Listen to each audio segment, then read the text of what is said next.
I never made it, but I know what it takes. I'm motivated by a mix of emotion. Got my statement, and I'm reading it slow so I can understand it fully. Appreciate my standing. Go. Halo teman-teman, kali ini kita akan membahas tentang daur biogeokimia. Tapi sebelumnya kita harus tahu dulu apa itu daur biogeokimia. Daur biogeokimia adalah daur yang melibatkan secara biologis, geologis, kimiawi untuk beberapa komponen. Tahukah kamu bahwa daur biogeokimia terjadi sejak munculnya makhluk hidup pertama kali di bumi?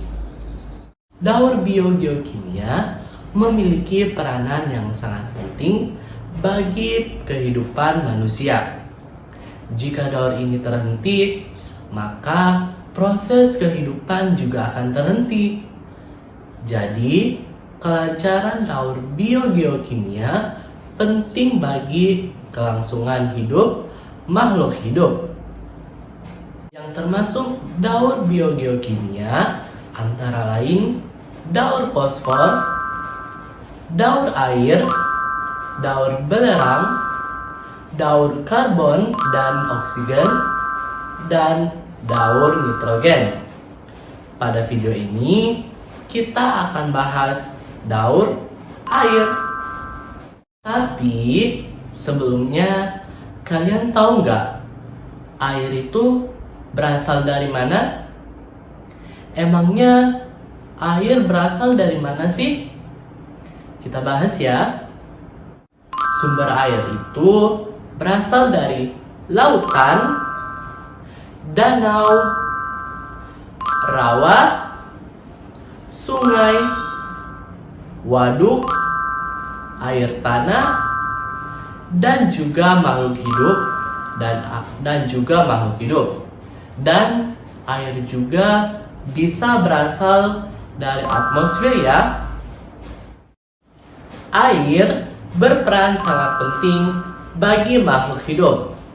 Di antaranya berperan sebagai pelarut, terus sebagai bahan fotosintesis, media hidup organisme akuatik, dan juga sebagai reaksi kimia.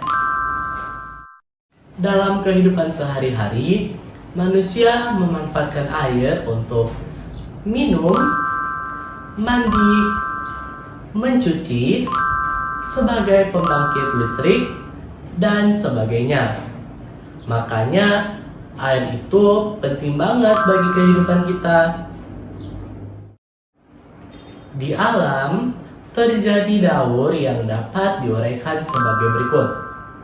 Mau tahu prosesnya? Yuk kita bahas. Daur air ialah siklus yang tidak pernah berhenti dan air yang di bumi, di mana air mampu berpindah-pindah dari daratan, lalu ke udara, lalu ke daratan lagi. Daur ini dapat kita mulai dari penguapan atau evaporasi. Evaporasi terjadi ketika air di permukaan bumi seperti air laut, danau, dan sungai, serta air tanah yang terkena cahaya matahari akan menguap. Kemudian, uap air tersebut akan berkumpul di atmosfer dan berkumpul membentuk awan. Proses ini disebut dengan kondensasi. Akibat tiupan angin, awan akan bergerak menuju ke permukaan daratan.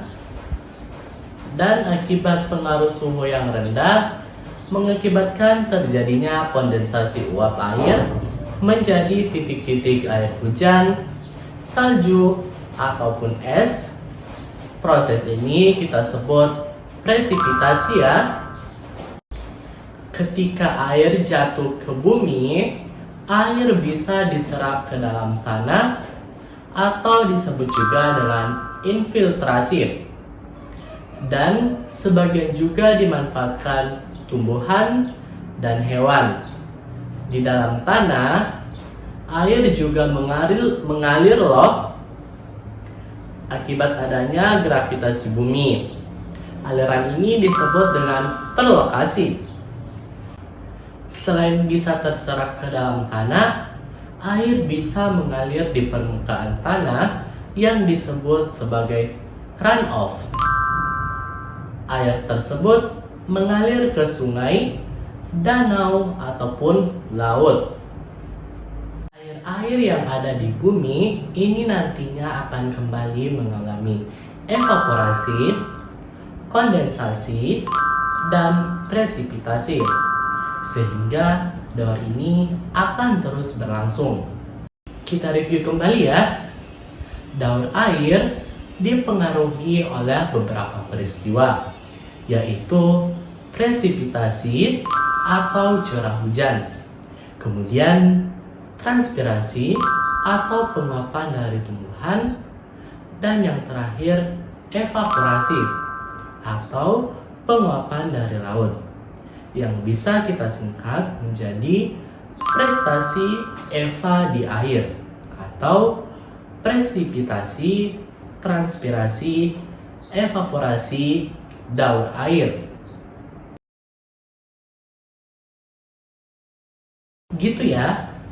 Oke, terima kasih. Semangat terus belajarnya dan sampai jumpa.